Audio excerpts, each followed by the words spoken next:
Computer. Done. Confirmed. Going Recording in live. progress. Yep, and then Confirmed. I'm gonna hit go live on Facebook, and it's giving Sounds good. me uh, a thing. I'm not sure why, but No worries. okay. Hmm. And I was just checking. My battery's full, which is wonderful. Yeah, yeah. Sometimes get these bumpy beginnings. Yeah, it happens, man. I can only imagine. Yeah. All right.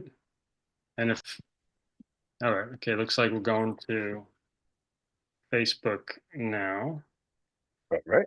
and yeah, I'm just gonna have to shut off the volume when I come in because it's gonna start like kind of hearing us as we're going. And of course, yeah, it's like a double feed. Right, yeah. Okay. So No problem, man. give me a second there. And yeah, I'm just gonna have to shut off the volume when I come in because it's gonna start like kind of. All right. Second. Okay. All right. So after my bumpy takeoff, here we are. No So worries, man. welcome. It is Hanging in the Basement, episode number 4. And today we got my friend Hodge, and I'm going to let him say his full name for you in case I don't quite get it right. Hi. And please, Hodge, would you tell us a little bit about yourself? Oh, gladly, man. First of all, thank you for having me, John. It's been years, like we mentioned, after I saw you, man. We've known each other for many, many years, so I'm definitely honored to be here. Yeah, my But pleasure. yeah, Our pleasure. yeah, oh, no, thank you. And yeah, my name is Hodge. Last name Gjonbalaj. It's a lot easier. It's just like your first name, but just Gjonbalaj. Really? So yeah. My real name is Hax, though, Hax. That's what it says on my birth certificate, and so a little is just some jarbled love letters that I guess my parents, when they were coming over here, I guess since the '60s in the U.S. from Montenegro.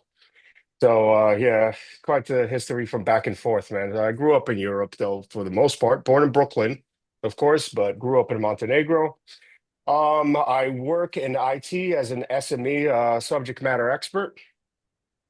Make of that what you will. I don't even know what it means, but it means I get thrown into everything, literally. So any IT questions, anything, I'd be happy to help. Friends, family, colleagues, let me know.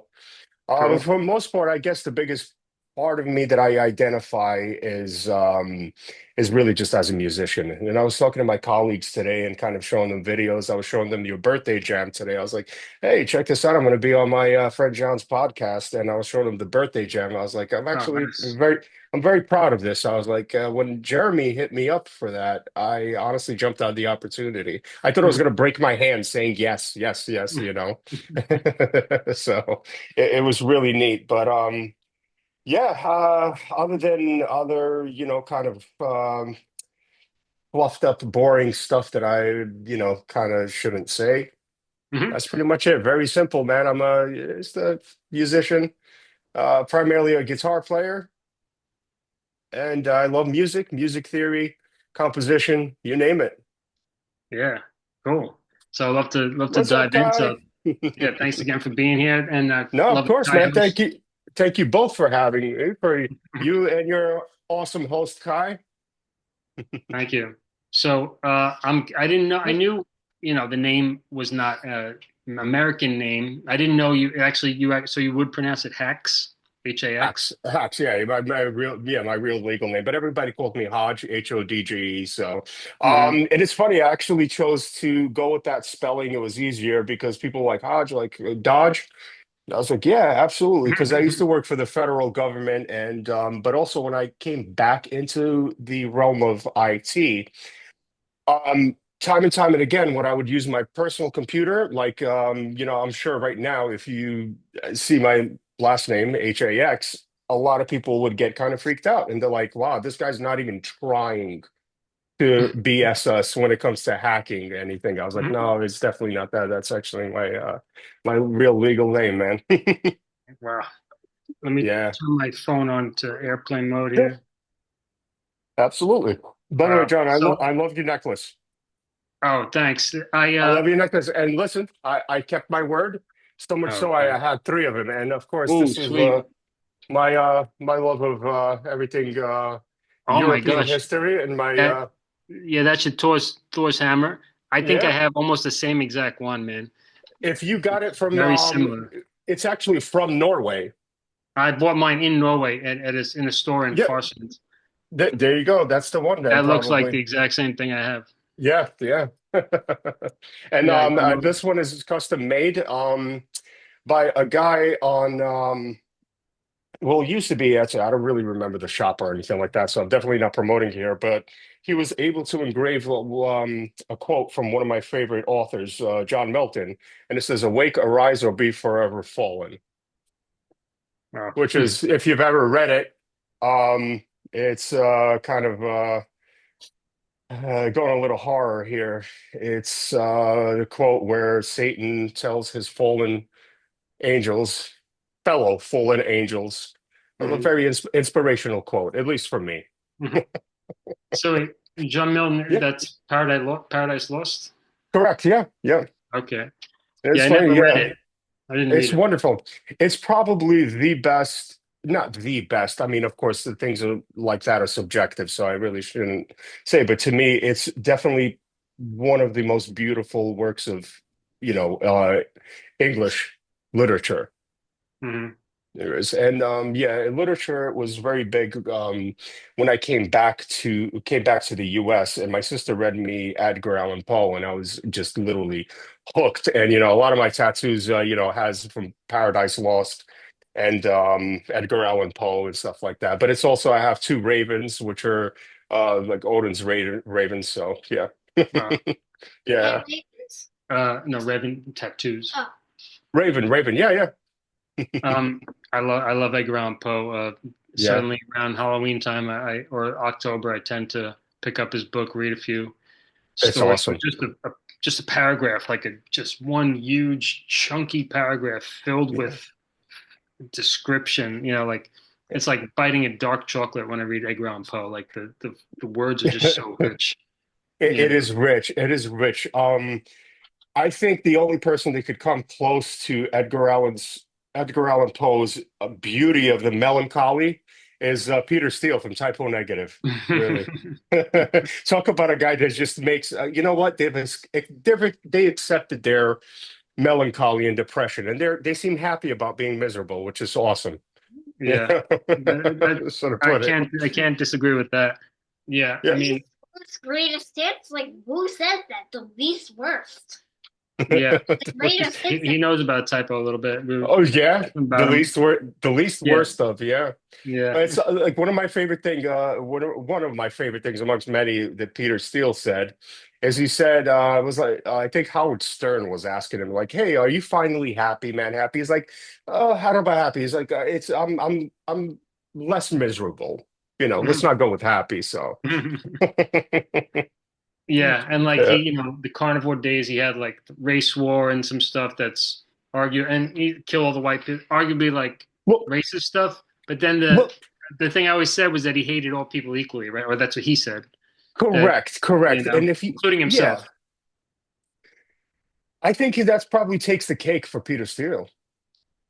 I Yeah. think it probably takes a cake. And the thing is, I think it could be well at a first glance, I would say that it can come off a little, racial or whatever, kill all the white people and race wars. But he did also have the album called Origin of the Feces. But Right. and it's funny, and a lot of people would immediately think like a song like White Slavery Right. immediately, you start thinking about that, you go, oh wow, that's again, it almost kind of gears towards that racial type of description and context, but it has nothing to do with that at all. Right. Yeah, he's Which trying to is like fan the flames, trying to get you to yeah, jump yeah. to He conclusions. he does, yeah, man, he does romanticize a lot of or metaphorically romanticize certain things like, Bloody Kisses was really about his cat, which I totally understand. I lost my little boy last year, so yeah. Man. Wow. Yeah, yeah. Yeah, he lost. My cat. He was like my little boy. Yeah. Yeah, sure. No, So, pets are definitely family. There's no doubt about that. yeah, that's for me personally, man, it's to put it lightly. So, yeah. Mhm. Wow. Yeah, I man. didn't know that was about a cat, Bloody Kisses, but Yeah, yeah. So that he's makes it more human, more relatable, of course. yeah, I mean, it's not really about a relationship or anything like that, which is kind of cool. So he said, who wants to talk about, who wants like a big gothic guy moping about his cat, Nobody wants to hear that. So he made it make it metaphorical. Yeah. It's Yeah. funny. I was actually kind of thinking about Pete Steele recently because I'm in the process of writing my autobiography, and I've been Oh, working. wow. Tell me more about that, man. Yeah, yeah. Uh, yeah, Yeah, I'm let's deep hear into that. it. I think probably 20. I started 2020, like for real. Uh, yes. There's a lot of things I want to say. Okay. Oh, All right. okay. Well, how Yeah. about this? After John finishes, you can say whatever you want.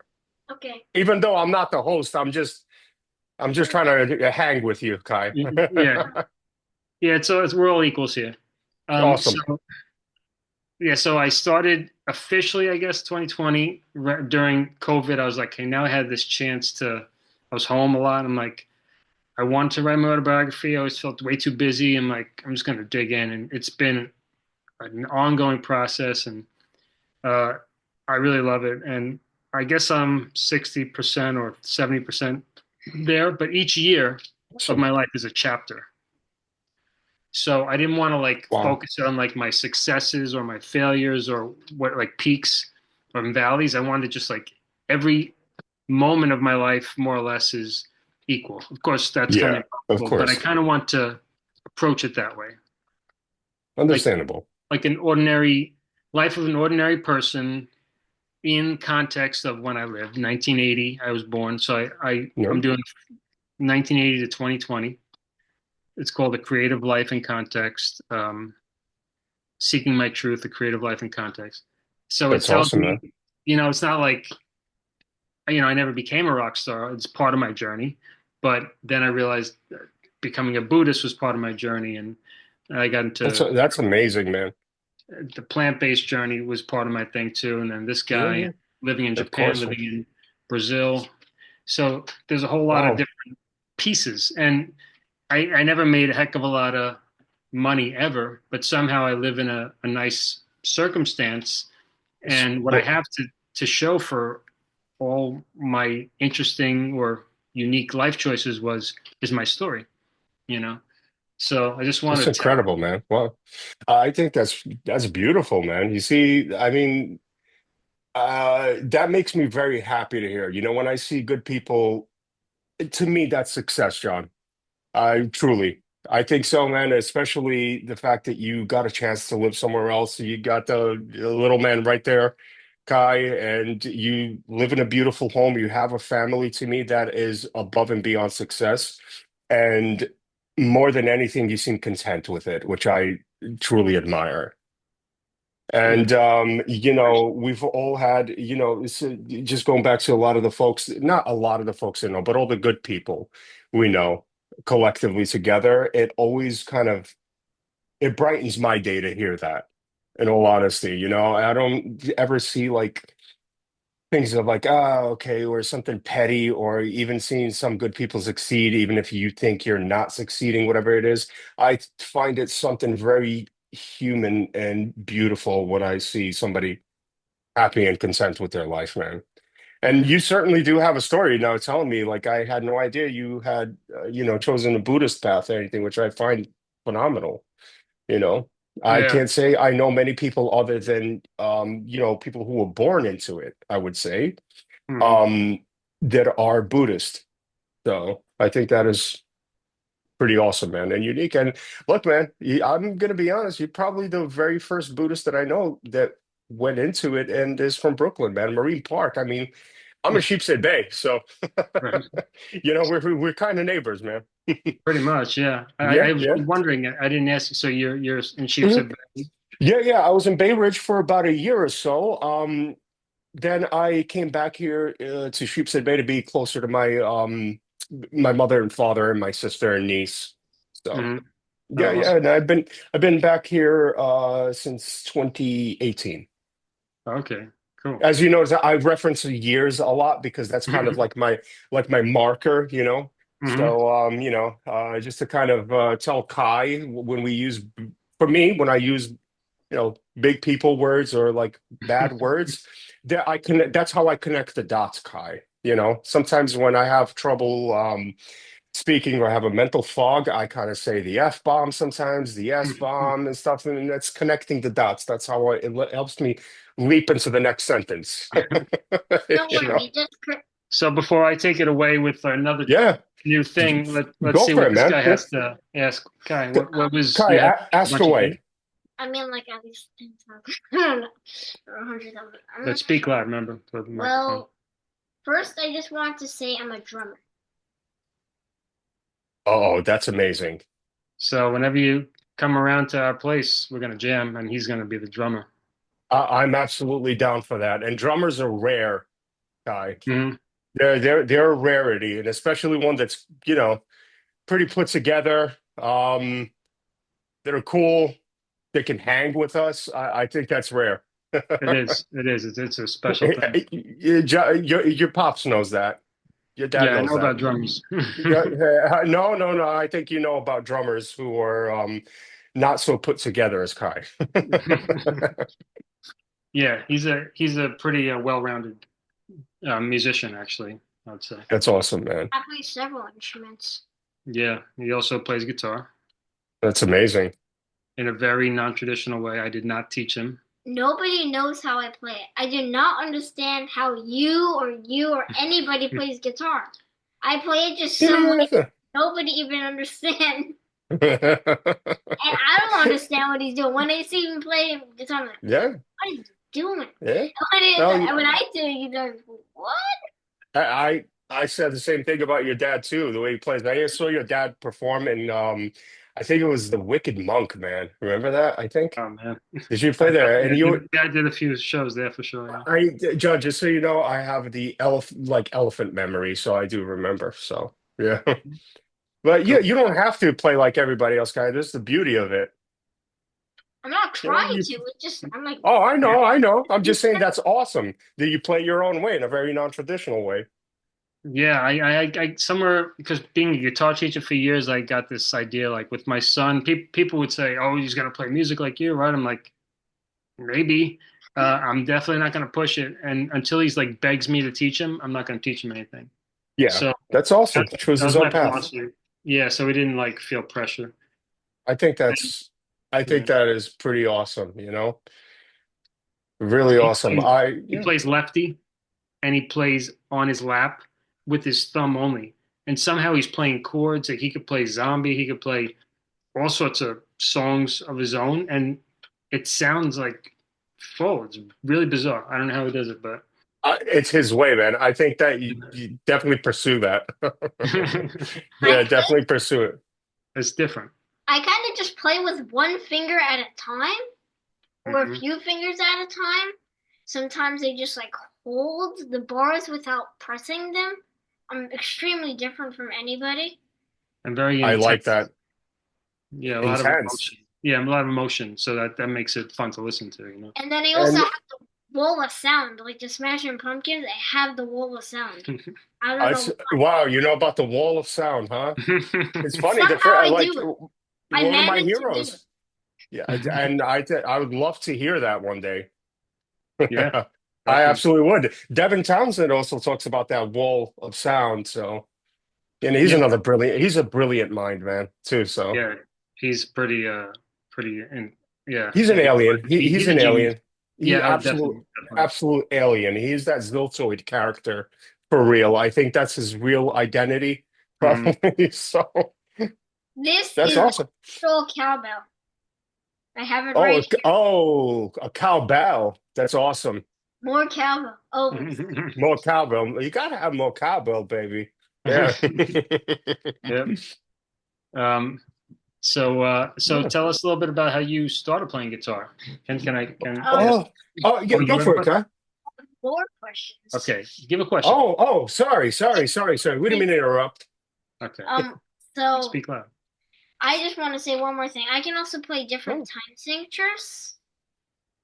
Like that's impressive. No, Wow. before 4 or 8. I just like I could play like 7-4, 5-4, 9-4, things like that. Yeah, 9-4 also. No, yeah, 9-4, 9-4. You want to know a trick about this? Just always think about it as three threes, the way I Yeah, do it. three You know threes. about, yeah, like subdivisions also. And do you know about compound signatures your dad tell you about maybe? I'm not sure if we got into that too much. Nah. If you like playing different time signatures, compound signatures is really once you hit like 11-4 or 11-8, those are compound signatures, which means you can use smaller subdivisions there. So, you can use a 5-4 in there if you want to play, or 5-6. Yeah, good It's a good detail. way. I love time signatures. I'm a nerd. So, Yeah, because you were big into Dream Theater too, if I remember correctly, right? yeah. Absolutely love Dream Theater. They were one of the I kind of excuse me, I'd gone. So I kind of grew up, like with Metallica, Megadeth, I was kind of into that. But Dream Theater was one of those bands, along with first I heard Meshuggah, lo and Mm. behold, and that kind of skyrocketed everything for me. Hearing Meshuggah in, the 90s, I was like, oh my God, what is this? I thought it was like a skipping CD. I couldn't make of it, what was going on. And then Dream Theater came along, and being in high school, I spent whatever money I had on John Petrucci's Rock Discipline video. Oh wow. And I literally was glued every day. My brother's 10 years older than me. And we used to share a bedroom. And he would go out, with his friends and everything. And I'd basically come home from school, sit on my bed, and open up the Rock Discipline or Ingves. At first, it was Ingve, of course, I call him the Swedish Captain Crunch, which is, because that's how he used to dress, or at least still does, maybe. But I literally sat there for like, I mean, we're talking about like maybe 6, 7 o'clock until 1 o'clock in the morning. My brother, he's very Brooklyn accent. He's like, "Oh, dude, you didn't.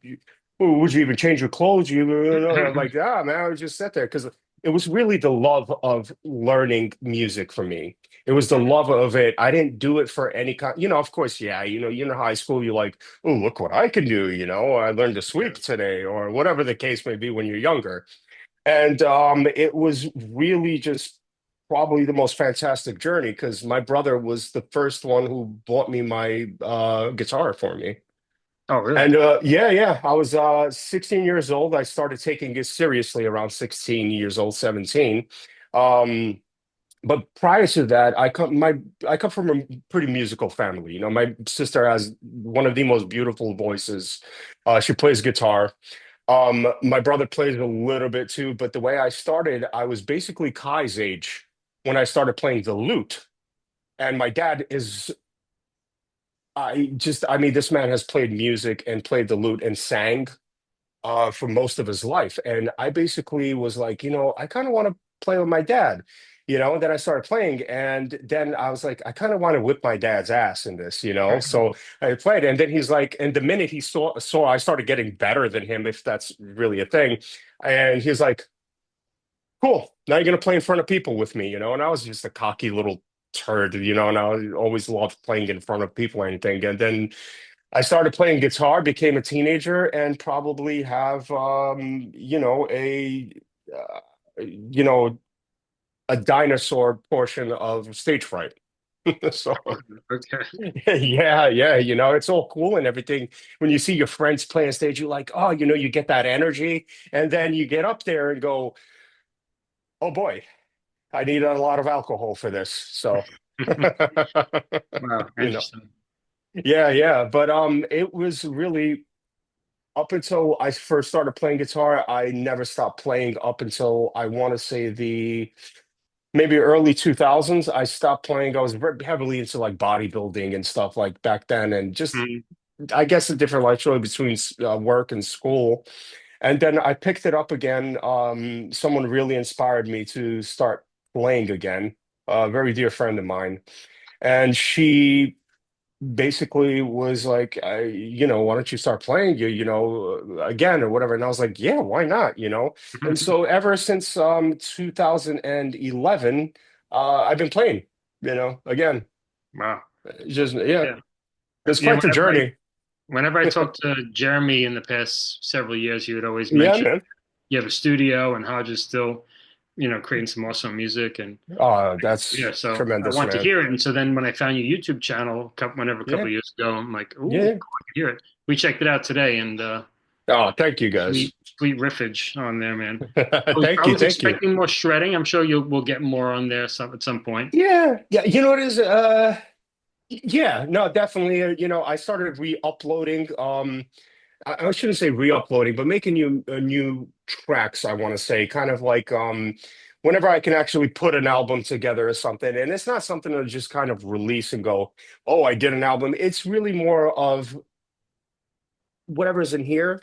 That's the importance of music theory and kind of grounded musicianship for me, at least, is that, and I tell everybody the importance of it is that you don't want to have to struggle like in a language if you're trying to communicate with someone that doesn't speak the same language as you kind of almost trip over your words and you're like, well, it's not what I hear in here is not coming out. I would say the music theory and the foundations of music help you overcome that. You know, so whatever you have in your head, it's a lot more liberating when you make it happen. And then, of course, there's so many other surprises, and sometimes your subconscious is way cooler than yourself. At least for me, I'll Mhm. unplanned things sometimes come out a lot cooler. But yeah, I honestly, what's really interesting, I started producing or electronic music in like the early 2000s, and that was another portion of just kind of a different journey in music for me. So I really kind of immersed myself in music production, and it's funny because, I'll hang out. Jeremy comes by my place every now and then because we still talk. We never stop talking and always kept in contact. And he's like, there's always one song, he keeps telling me about from Modest Tolan's days. It's funny, I actually remember that name. Yeah, man, Modest Tolan's. And he said, me and John want to record. I said, anytime you guys want to record, man, by all means. I have Jeremy's PV Cirrus, his bass, and it's one of the nicest basses I own. It's only the only bass I own, actually. It's one of the nicest ones. Oh, So yeah, man, I have my little setup here and everything, but it's I have everything I need other than recording real drums, which is a passion of mine. I absolutely love producing, mixing, mastering drums and bass more than anything, because without that, the recording goes to crap. So right. Yeah. yeah, Yeah. yeah, yeah. So We like have a lot. we have an electric set. Do you have an electronic set for your place? No, I don't. I definitely wanted one. I've recorded a lot of folks who brought it over my place Hmm. and played it, and then it makes it so much. Well, one, the cost more than anything, It's well, I would never charge my friends or anything like that, but the cost of recording and miking real drums, you'll never. I mean, not you'll never, but you'll come very close with plugins and digital options. So. Yeah. Hmm. Absolutely. And that's the one thing I absolutely like. If you hear some of the stuff on my YouTube, I love programming drums. Like it really is almost, I'll have the riff and the music in my head and it kind of stays there and it takes the back burner up until I'll have the rhythm and the lower end section kind of tuned in. And then Hmm. after that, it just becomes actually fun to play over and write. So, but I Interesting. wanted it, but I'm also kind of like very conscious of my space, so to speak. So like the Oh, okay. clutter or anything like that, I live in a one bedroom, so yeah. Oh, sure, sure, yeah. It I looks think it I looks very oh spacious the way you keep it. thank you, So thank you, thank you, man. I do have it's a very like Count Chocula's little domain. well, Oh, that was my favorite cereal, by the way, when I was a kid. was it? Yeah, same here. I didn't grow up much on cereal being in Europe, but yeah, Kai, that's my goat, Philip. Oh my gosh, he has a goat. Yeah, I have a goat with wings, so that's how much I love horror movies. Can you see it? You know what, Yeah. Kai? I am getting. It's not a yak. Is that what you said? A yak? No, he said, yeah, yeah. Oh, okay. I was like, yak. That's hilarious. It's one of my favorite, Oh, funny Yep. favorite words. Yeah, that. And this is my daughter. yeah, She's okay. not human. Yeah. That's his daughter, his cat daughter. Yep. My feline child. Yeah. Mhm. But yeah, and that's another thing. I love decor. I love painting and all that. Kai has a question for me. Not a question. I just wanted to say something Okay. about our band. We already have our album on Spotify and everything. Like we have our CD Wait, wait, shelf. wait. Hold that up for me because I'm gonna take a screenshot because I don't forget. Yeah, Garish Reddit. It's a mix Love it. between carrot and radish because I'm a gardener, and Oh, that's so awesome, man. that. Um, And yeah, we yeah, have two albums out actually. I am gonna definitely check those out. Can I So, say Very yeah, raw. we are alternative rock, some progressive. That's pretty much what I play on the guitar solo. And we that my favorite band is Carrot, which is kind of strange. I think I'm gonna become a fan already, and I haven't heard it yet. So I'm gonna definitely check it out. But yeah, that's awesome. Can I say two more things? Yeah. Yeah, Uh, Actually, we have a song that has the lyrics up. We have two albums, and one I of the dig it. instrumentals are is my favorite instrumental. Box Heart is on there too. I recommend that one. Boxheart, Box. that's a cool Yeah, name. box art. Boxheart. I For the love it. Love it. You know what? I think I might, I don't know, don't sue me, but that's a really cool band name, Boxheart. That's a Right? very cool band name. For anyone out there who wants to name box art for a band name, it's yours. It's it's there. Thank you. Thank you. Anybody tuning in, listening to this, I just um, first you're going to have to deal with Kai pursuing you and then me if you steal that name. Just saying. I guess Hodge wants that for his band. I I would love that. It's a one-man band. You guys Mhm. are welcome to join, but I don't know if Mhm. you want to, that is. yeah I'd love maybe to like jam with you guys. That'd be awesome. All right, yeah, there we go. So we can be another band. yeah a thrash metal band that has Box Heart as the title is very strange. It's funny. He says he wants the next album to be like That's so awesome. Power metal. power metal or like eventually we want to do like a death metal album that sings about like meditating, like death metal that sings like take a deep breath, Yeah. relax, get Yes. into the moment, that type of thing. Yeah. Breathe gold. Yeah, I love it, man. Yeah, I mean, you know what, man? There's a guy from Russia who sings about like a lot of Indian philosophies, and he's called Kartieka, and it's really incredible stuff, man. I'll send it to you afterwards if anything. And he has very Eastern sounds in there, and they're very, I want to say, spiritual, not in a dark way, which is Mhm. really awesome. And it's refreshing to hear from metal in a sense, because metal has come of such a long way now, people are way more open, and it's what's really amazing. You see way more female singers and way more female guitar players, like Yeah. John, when us growing up, in like, the 90s and all of that, you didn't really have that too much. No, and it You wasn't notice, it wasn't readily accepted either. it wasn't really that's the thing, and it's kind of bummer back then, but so that's why I'm really happy to see that change. There's way more acceptance of one nationalities, different sexes, and I think that's a really beautiful thing, man. I love it, absolutely love it. So I'm very I always push my sister to sing and play music and everything. So my nieces also, which is pretty All right. awesome. Yeah, yeah. Cool. How old are they? Nieces. Ooh, I have old nieces. So my oldest niece is 32, Wow. Yeah. and she has four kids of her own, two boys, two girls. Then she has two sisters in their, I want to say, late 20s. And then I have three nieces from my brother. And then I have another niece, Nyla, and she is 22 years old. So Wow. yeah, I'm the cool uncle, Yeah, the only you must boy. be like super cool uncle. Yeah, yeah, yeah, of course. Yeah, And man. not that much older than them, right? Not like the No, no, old nothing. guy.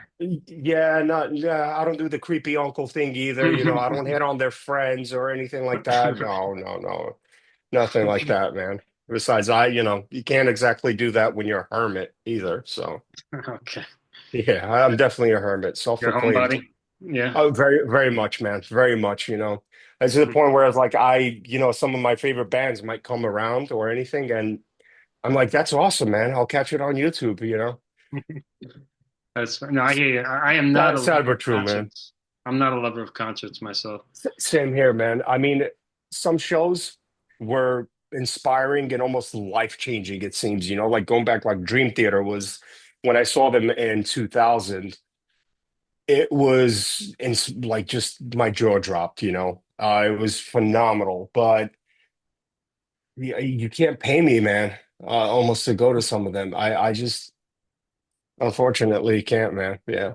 No, I hear you. And also Yeah. the price of tickets too. If you had, like Iron Maiden came around and I just couldn't bring myself to spend a couple $100, to go Yeah. downtown Brooklyn to just get my ears blasted off when I enjoy listening Uh, to them at home perfectly well. and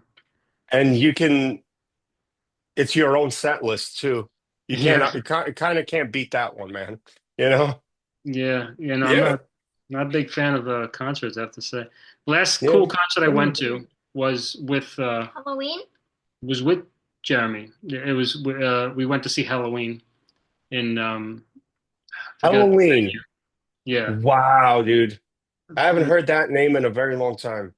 Oh yeah, Pumpkins United tour, or like the second one, like it was 2018, and it had both singers and the three guitarists. Like the Kai Hansen came back. It was just so great for any Halloween fan, Yeah, and yeah, blasting loud. It was again, it wasn't yeah. that fun actually, but because of the Yeah, volume, you know. you know what? I noticed like the volume, the louder it is and all that, it really does dampen the show. And I noticed the bands, they keep the volume at a nice like even level so where you can almost talk to your friend next to you, but also hear the band are usually the best bands out there, man. Like Opeth, they sound Oh, like they literally sound like the CD. I kid wow. you not. And Hmm. I got a chance to see them basically do from start to finish one of my favorite albums of theirs, which is Ghost Reveries. And saw them at the Beacon Theater, and every time I hear them, I'm literally just amazed. Yeah. Phenomenal, phenomenal band, man. You know, they're prog, but they have that gothic creepiness to them also, which I Yeah. love, you know. Yeah. So Nice yeah, blend. yeah. I haven't shown Kai Opeth. I was thinking about it recently. Definitely Not yet. start Opeth, you know. There was Mhm. first album if Kai wants to start with, of course, is My Arms, Your Hearse. And Okay. really great album. The other one is Ghost Reveries. I highly recommend that one, man. It's really phenomenal. So Cool. yeah. Yeah, we'll give it a listen. Do you have John, any what do recommendation for artists to listen to, like bands? I'd love to.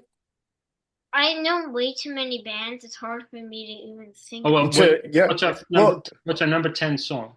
Our song that's like he might know the band. Our favorite song. Oh, our favorite song of all Hmm. time? Yeah. Untouchable? Yeah. There's a song called Untouchable Part One by Anathema. Uh, I'm noting that down right now. So that's why I'm on my phone. I'm not being rude, but untouchable. yeah, Untouchable Part One. Part Two Uh, is good too, but Anathema, right? The yeah, band? Okay, Anathema. yeah. Yeah, Mhm. and Well, I'm and gonna check it out after this.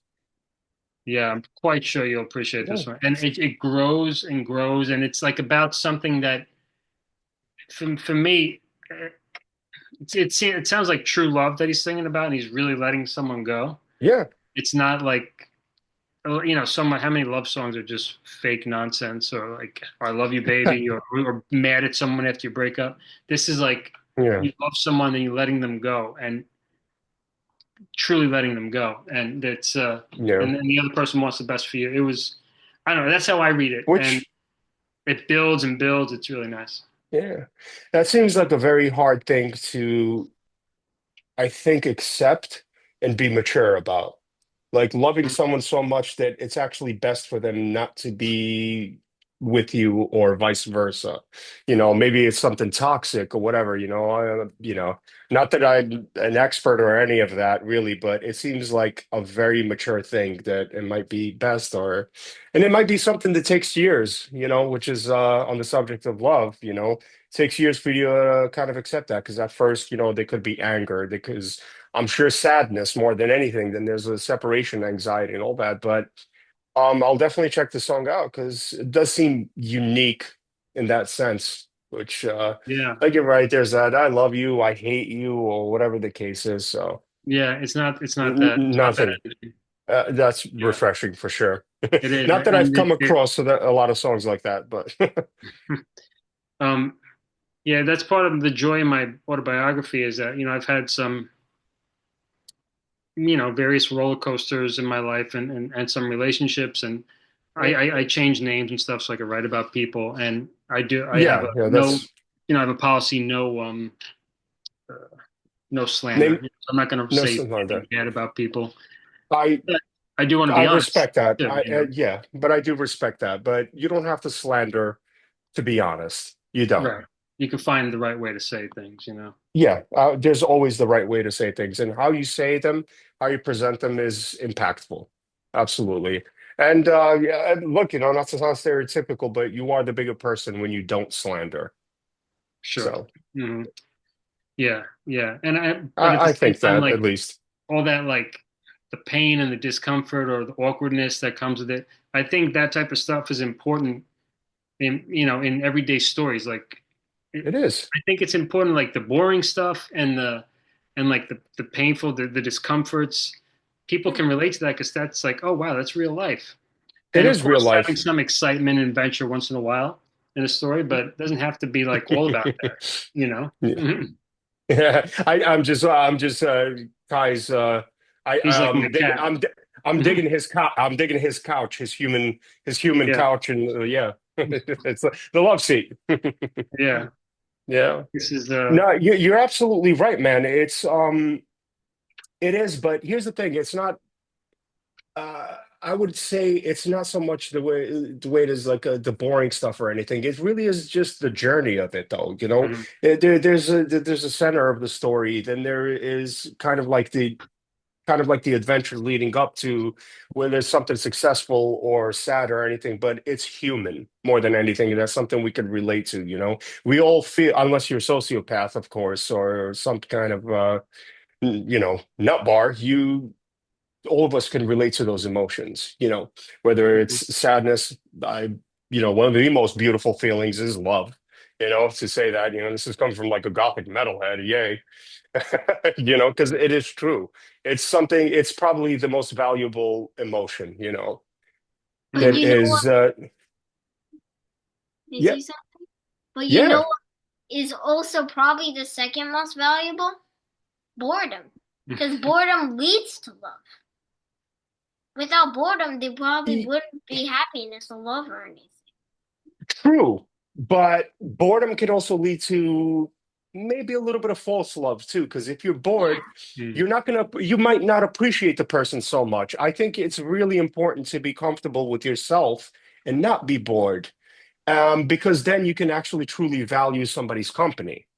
Mhm. That my thoughts. Yeah, I see where Hodge is coming from, and I want to clarify where I think Kai's speaking from, Yeah, is I taught him the value of boredom, because it's like we're like in a hyper um, exciting society. It's so easy to like stimulate ourselves, hyper stimulation, and sometimes it's too much. And he's this only it is. child, so he could easily, Yeah. too many toys or too many things he could watch and stuff. Hmm. Like, Dad, I want to do this, I want to do that. I don't know what to do. I'm like, it's time for it. It's time to be bored. So don't do anything for as long as you can handle it, and enjoy your boredom because it's really Absolutely. that boredom that But because when you're overstimulated, it's hard to have that space to know what you want to do. But when you're yeah, bored, then you just find, oh, okay, now I want to make a game. Now I want to draw a picture. To yeah, create no, that absolutely. space. Absolutely. And I think that's exactly kind of what I was talking about too. It's comfortable being, things are okay when things are just normal and boring.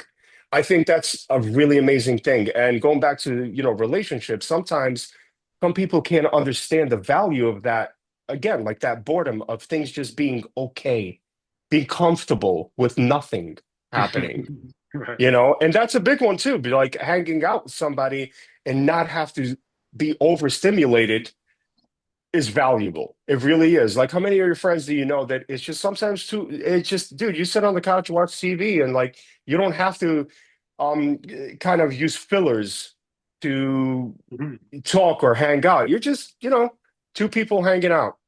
Yeah, that's a beautiful Nothing, thing, right? it really is, man, and it's a rarity more than anything, in any relationship. So, yeah, the value of boredom, I would have to agree 100% is that. But that is being comfortable with who you are, with what you are, and not overthinking it at all, Hmm. I think. So, Yeah, and then I would say also like when it comes to a relationship, if you feel bored in a relationship, um, that could not be so good, right? Uh, no, no, like no. because you want a It, relationship to at least be something that you want to participate in, right? Or not yep. something that you feel like, oh gosh, this is so boring, I don't want to do it, you know? Even But if it's yeah, if you don't think of the boring stuff as boring, I think is valuable. yeah, like so Like it's for just example, be content. Yeah.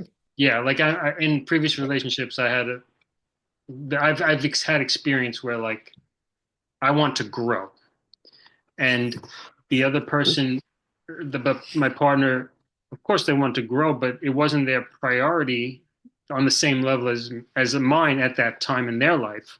And I want to expand. I want to explore more things, create more music, or go to philosophy courses. And Yeah.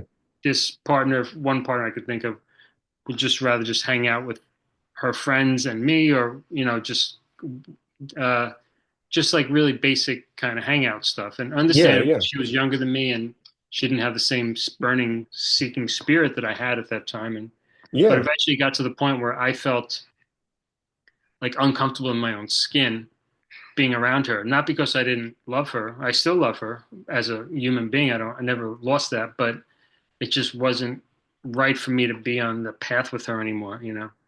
That's That understandable, happened. man. And I'm sure with something like that, when you have two different outlooks and paths, it's hard. And I would probably say it seems like she wasn't maybe supportive of your growth and wanting to expand and grow. Right. And There's a I little think bit of that jealousy or something like that there. Yeah. yeah, there is that, and that can, like you said, being uncomfortable in your own skin around someone, I think is kind of the crux of it. Also, it's then that you're starting to internalize a lot of things that you shouldn't be internalizing, and feeling uncomfortable in your own skin is probably one of the worst things ever because that's affecting you. So, Yeah. And which is, mhm. definitely not the way to go, man. And we've all been there, So, Yeah, that was part of my journey, and I like yeah, sharing that story so people can yeah, learn from yeah. what they will. You know, And that's the thing, man. It's relatable as a human being, man. Kai's got some for us. Go for Um, it, Kai. I want to. Can we switch the topic from music to something else? Well, Sure. Whatever you want to really talk talking about about. music, but yeah, I'm an open Kai. I'm an open book. I can try to Thank, keep up. I can try. I said keyword he, try. he's very, very flexible and open. Let's thank you say. so much. Now, are you a gamer? That's why I go for the Kratos look because I Hmm. love games. I do love games. Yeah. Do you like Nintendo or Atari? Once upon a time, I own a PS5, so I'm Okay. kind of like the new systems type of gamer. I Hmm. used to be a PC gamer a long time ago, but I'm strictly Mac and Linux. So, Hmm. not much there, but I do love my PS5 very much. Oh yeah. Okay. Yeah, Yeah, that's yeah. something I don't think we know about. So I can't really talk about many Probably things. Yes, no. you can. Yes, you can, because because I used to own a Nintendo. So yeah. All Hmm. right. Okay. You know what's my favorite game What's series? that? Which Mega one? Man. I love Mega Man. Seamus. He's Yeah. awesome. Yeah, I do love He's- Mega Man. Mega Man is phenomenal. Do you have the Nintendo Cube version? We only have an emulator on the computer, and we have a like a Well, SNES emulator upstairs, like a plug into okay. the TV thing. Yeah, gotcha. Well, like when GameCube came out with Metroid Prime, it was really awesome. Oh And yeah. Mega Man, Metroid Prime, that's what I'm really thinking about. Like Metroid Prime and Mega Man.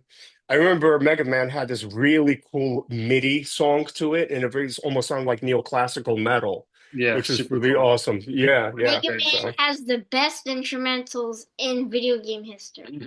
yeah, I believe you that. Have you played Castlevania, any other Castlevania games? Yeah, we Yes. played one, two, and three. We've messed around with probably Super Nintendo version and Yeah, Game yeah, yeah. versions. We haven't Okay, gone yeah. into the to the Yeah. newer ones much, but Yeah, that no, that no, was no. epic. Yeah, the old the classic Yeah, the ones, man. classics. Yeah, Yeah. yeah. That was I. Yeah, Whatever that notes. yeah, Yeah. man. I remember like as a kid looking at the original Nintendo one. That guy, like the Conan guy with the Hmm. whip. One of the Belmonts. Right, right. So yeah, and like the castle on there. And it's like it always stuck with me. So yeah, love that. I love that We stuff. we'd love it more if it wasn't so hard. It's just we get stuck. It's really hard game. I hear you, man. Yeah. You know. I would say my favorite series was Zelda for sure. And Gotcha. You see, yeah, I think a lot of games I kind of missed out on since I didn't grow up here. But I say, yeah. yeah, yeah. Kai has another question. What's up, Kai? So I actually This is it. beat, Back to you, Kai.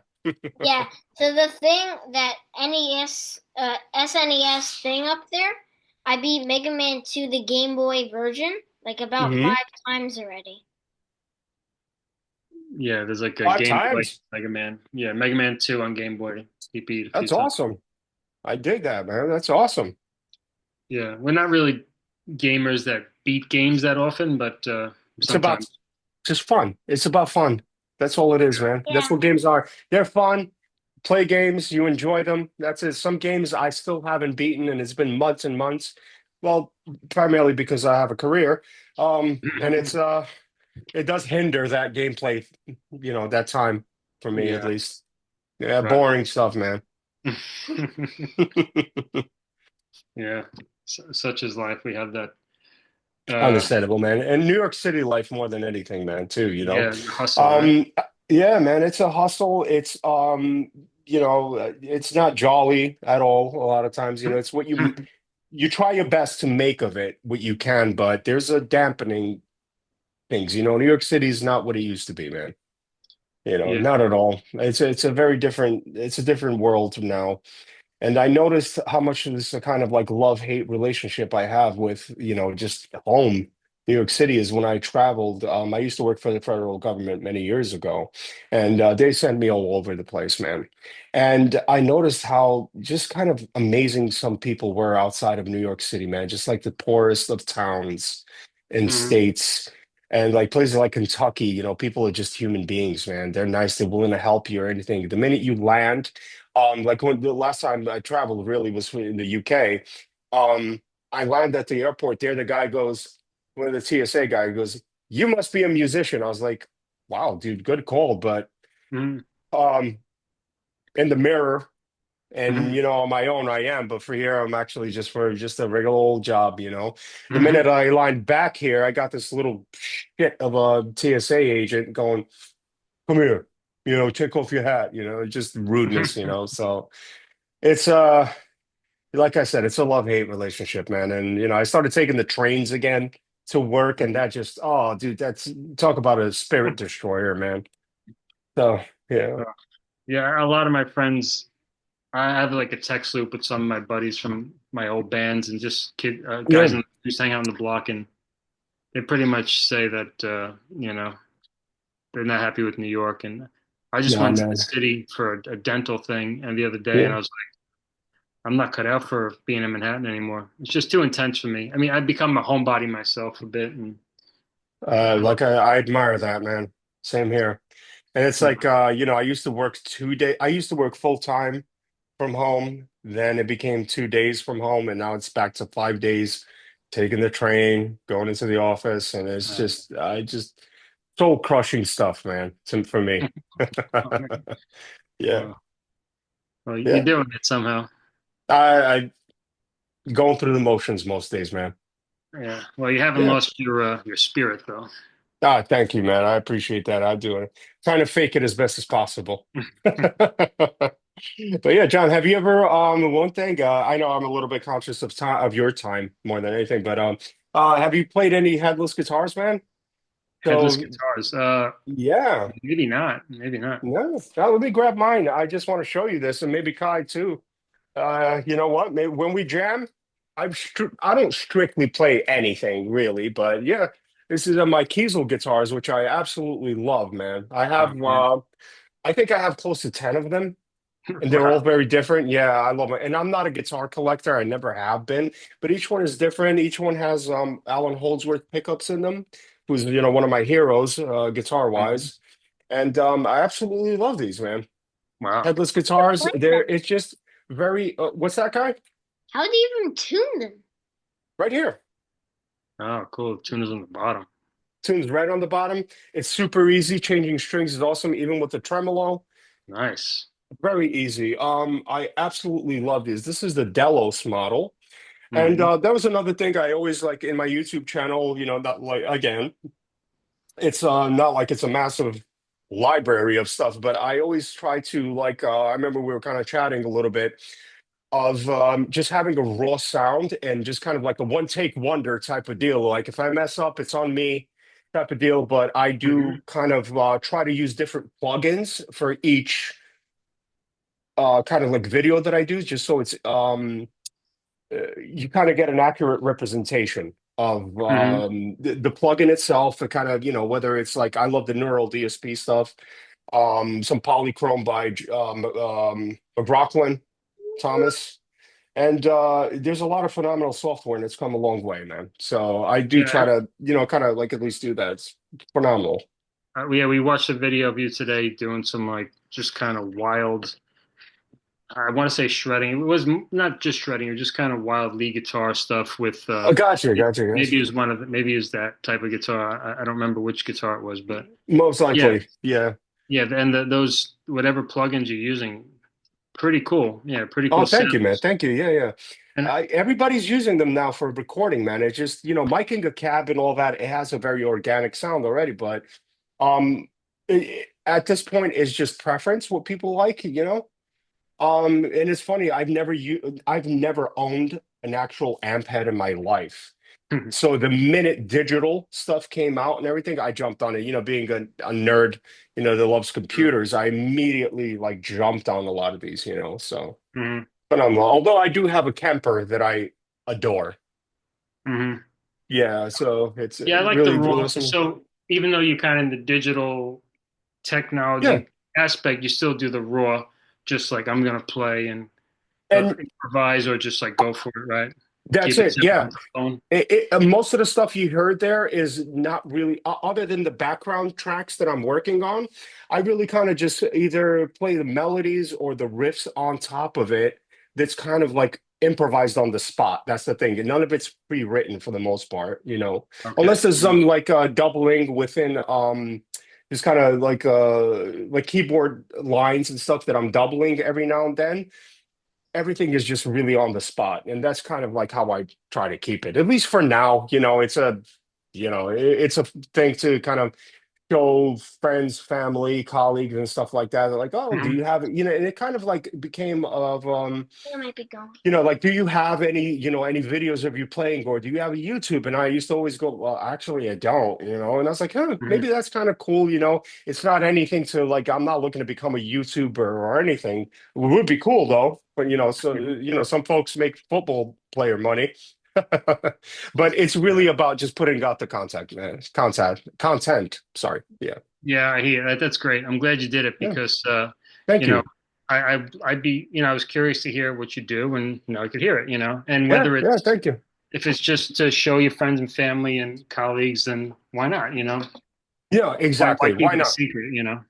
Why not? And it's about sharing music. And if somebody enjoys it, even for like a split second or anything, I feel like it's a win, you know? Yeah, absolutely. So that's it. Music is music, art, I also paint. So Jeremy has two of my paintings, which I'm honored, Yeah. of course. Yeah, he has them hanging up. And to me, that it's absolutely beautiful. To me, it's a beautiful feeling, I should say, that somebody wants your artwork and has it hanging up, and he sent me pictures of, pictures of pictures, so to speak, when he hung them up. And it felt really awesome, man, especially when, friends kind of take Value it. pride in having it, value it like that. It's such an amazing feeling. Yeah. I could talk a few more Yeah. minutes if you're cool. This guy's gonna go up, I think. Absolutely, man. You going up, Kai? Um, I just want to say a few more things. Go Okay. for it. So I also beat Kirby 1. Kirby one. Kirby, It's a I video don't game. think I. Oh, okay, gotcha. I'll look it up. Love He's like a Kirby. pillow guy, like a fluffy cloud pillow guy. He just Yeah, okay. he eats everybody. It's pretty fun. Oh, he's a pillow that eats. Yeah, pretty much. Whoa. Okay. All right. All right. I've heard worse stories, He like might eat me. scarier. Mm. He might eat me. No, don't say that, Kai. Hey, You need he'll somebody to spit you out. protect you? Yeah. Oh, He'll okay. hit you and spit you out, so it's all right. Okay, okay, okay. So you're safe, is what you're saying, Yeah, I think so. right? Yeah, maybe. Yeah. Anything else you want to say? I also make games out of Lego. Out of Yeah, Legos. Legos, awesome. Yeah, I try to put Legos recently on it. I was like, this is what for me, it's a little bit more challenging, man. It's the first time I've ever put Legos, and it was like roses and stuff. But it was for me, it was challenging, Kai. So I admire you, man. Okay, just a very brief Lego thing, not a whole thing. I'm not gonna do it. Just not even one. He makes what he calls Lego video games, which they're not real video games, but But they're Lego games that have this kind of very, very fascinating. Put it that way. that's It's, awesome. Well, I'd love to check them out one day. yeah, yeah. When Hodge comes over to jam, we'll show him all the Legos. Oh, definitely. So here's just an example. Look at that. Okay. Well, So that it's looks cool to fidget. me. It's a fidget toy. It's a fidget toy. So Gotcha. there's like Okay. it's called Man in the Box. Matt, like So the song. Okay. So there's a guy in the box, and he's fidgeting, and I uh, love it. Simplicity is key, man, and that's pretty yeah, complicated. exactly. To me, that it looks simple, but that to me that's complicated. So, Right, to make it, yeah, probably, yeah, yeah, definitely. So I love it, man. yeah. It's not easy to think of it. So we have a game that Kai and I play that maybe Hodge would like to play a little bit. Oh no, not drop. This no, not drop off. This band or that band. So we'll just Okay. throw a band at you, and or two, a pair, and you say which one you like more. Okay. Go for it. Okay, Guns N' Roses or Metallica. Okay. Metallica, because I grew up with them. Like Okay. I grew up listening to Metallica more. So Metallica. Okay. May I do one? Yeah. Yes or Megadeth? Yes or Megadeth? Man, you guys are making this Or really speed metal? hard. You guys are Rather really speed metal. okay. We play hardball when it comes to this game. This is Yeah. really hard, man. Okay, so I love the Megadeth years with Marty Friedman, but I also love Yes because they're a progressive band and they're like the superior musicians. So I love them. okay, They're one how of my about this? favorite bands. Yes. Is one of my favorite bands. They're probably on my top 10, top 5. well, I Something. would have to choose yes. I'd have to choose yes. Me too. I'm gonna go with you on that one. Yeah, yes, I definitely. could throw more, but if you have any, No, no, go for it. Go for it, man. And they're also aliens, probably. okay, you ready? Yes. They Very, are. very classic one. Black Sabbath or Led Zeppelin. Too classic. Black Sabbath. Okay. Led Yeah, Zeppelin or Aerosmith. Led Zeppelin. Okay, interesting. Absolutely. Yeah, yeah, definitely. Um, Well, Keep going, keep going. I'm loving this actually, so Oh yeah, go for it's it. I funny. feel I Deep love. Purple or Blue Oyster Cult? oh wait, oh man, Blue Oyster was Blue my Oyster band. Cult. Blue Yeah, Oyster Cult for me. yeah, Blue, us too. Yeah, Yeah, I we love love Blue blues. Oyster Cult for more. Yeah, Deep Purple's cool, man. You know, Richie Blackmore, right? Yeah, Yeah. Richard Blackmore. Yeah, Richie Mhm. Black, a very cool band, but I love the Blue Oyster Cult more, man. They have more of the Blue Oyster.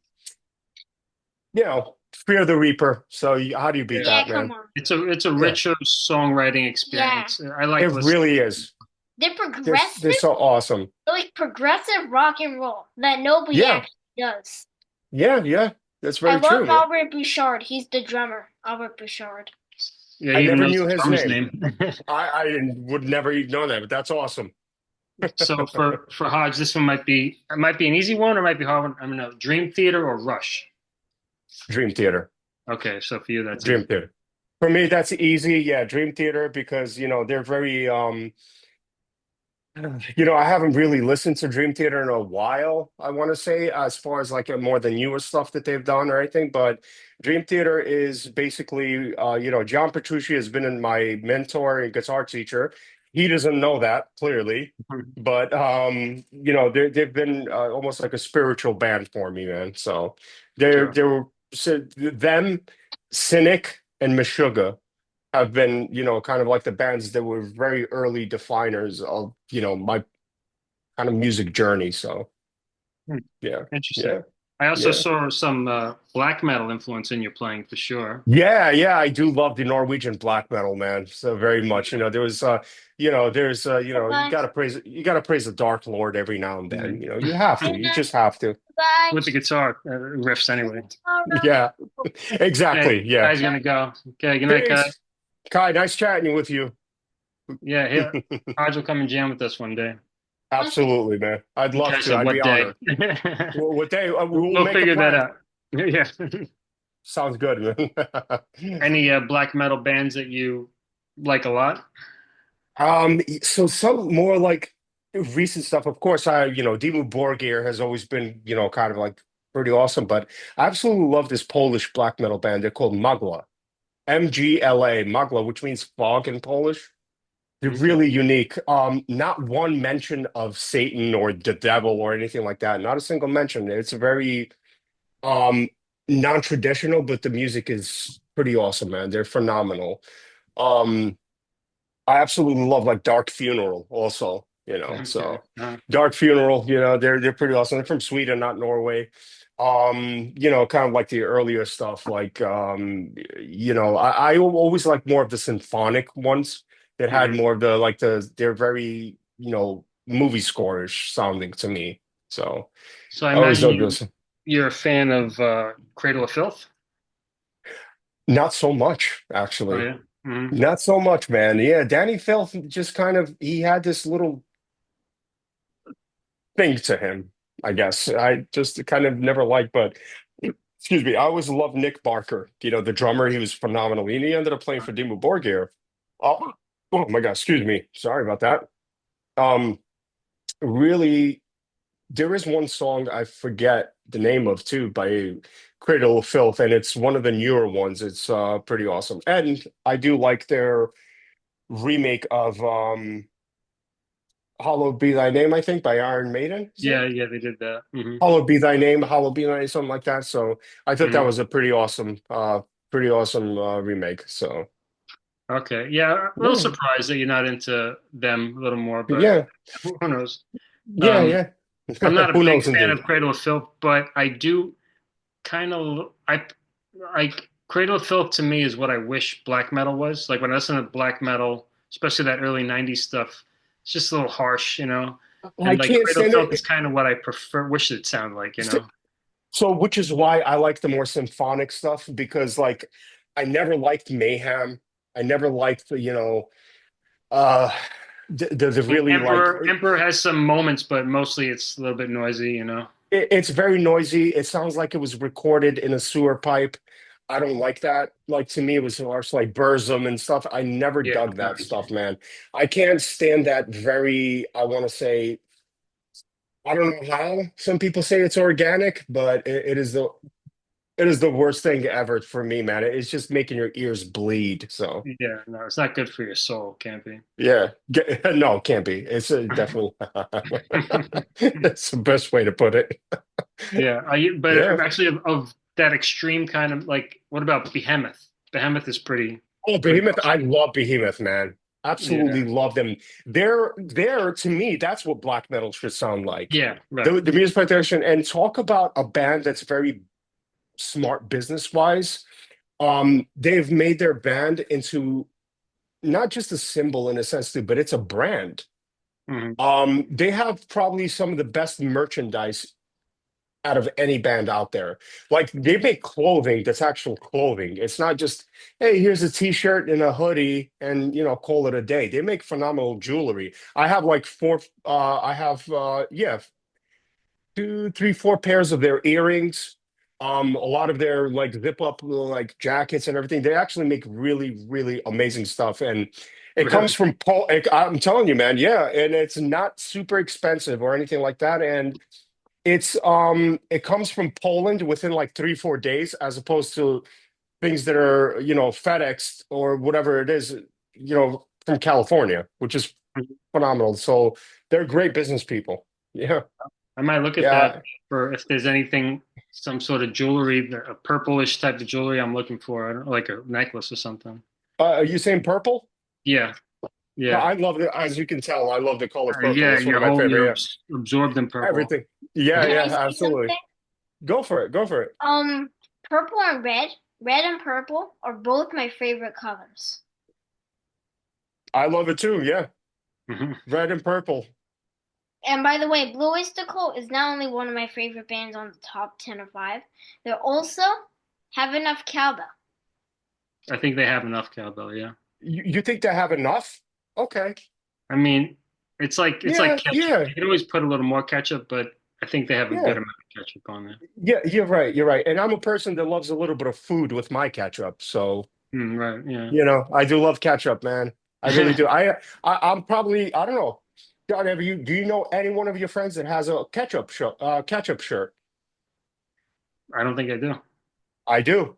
Well, now I do. Now I do know one. Now you do know. So you know somebody with that. That's good. Yeah, yeah. Cool. Here's a band.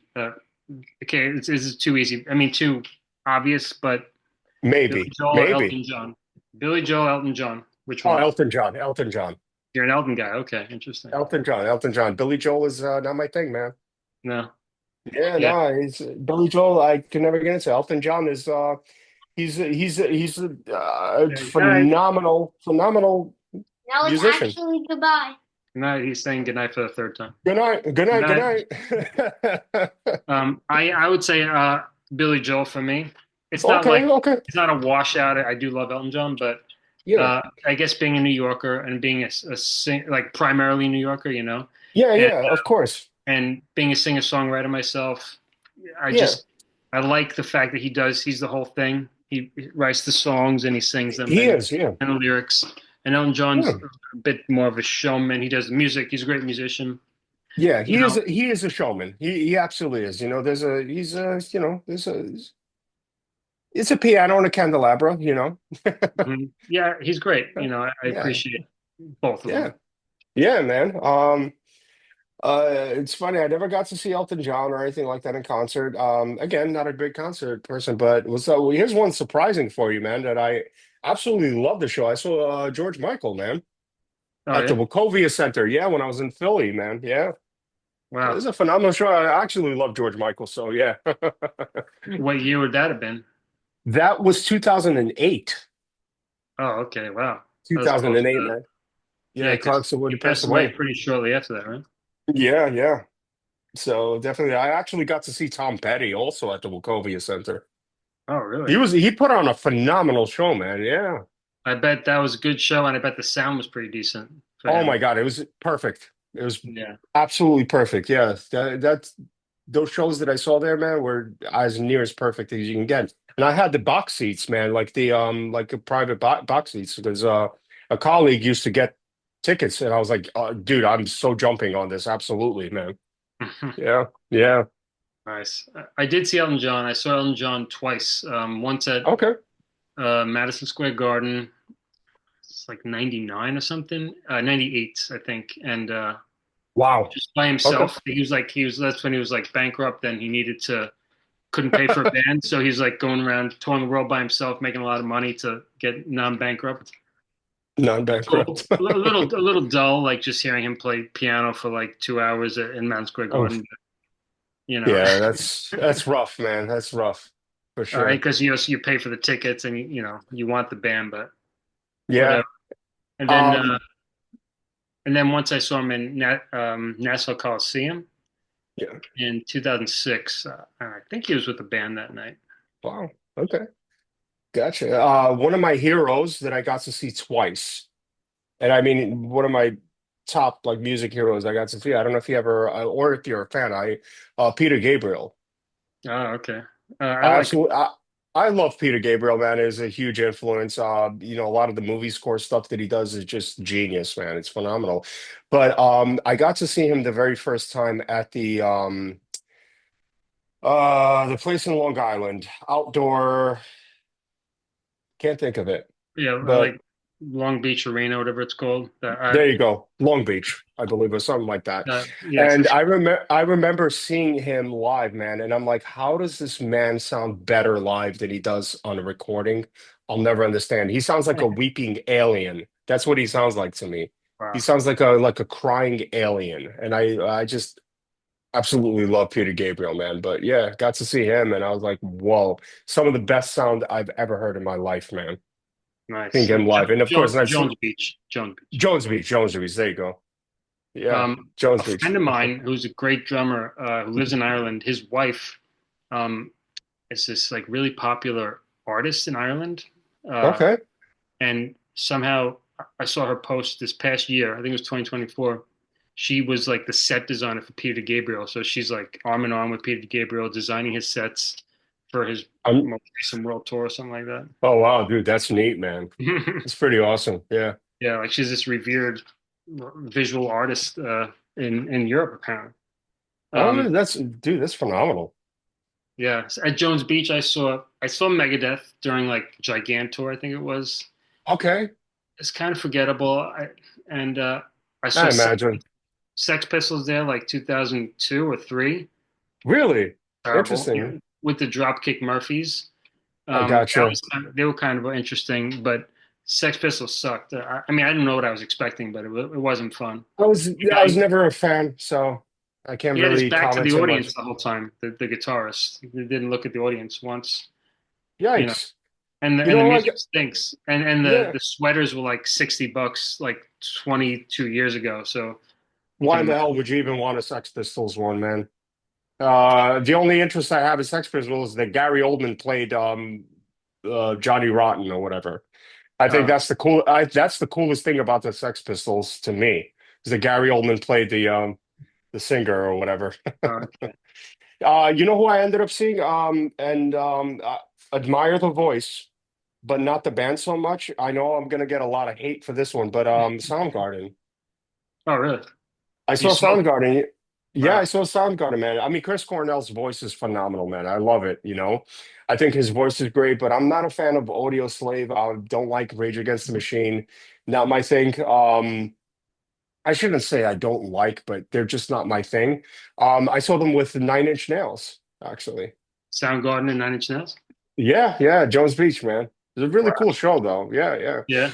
Here's the thing that I didn't like about Soundgarden, hearing them live, really, is that guitar feedback is not a fucking musical instrument. It's Hmm. not.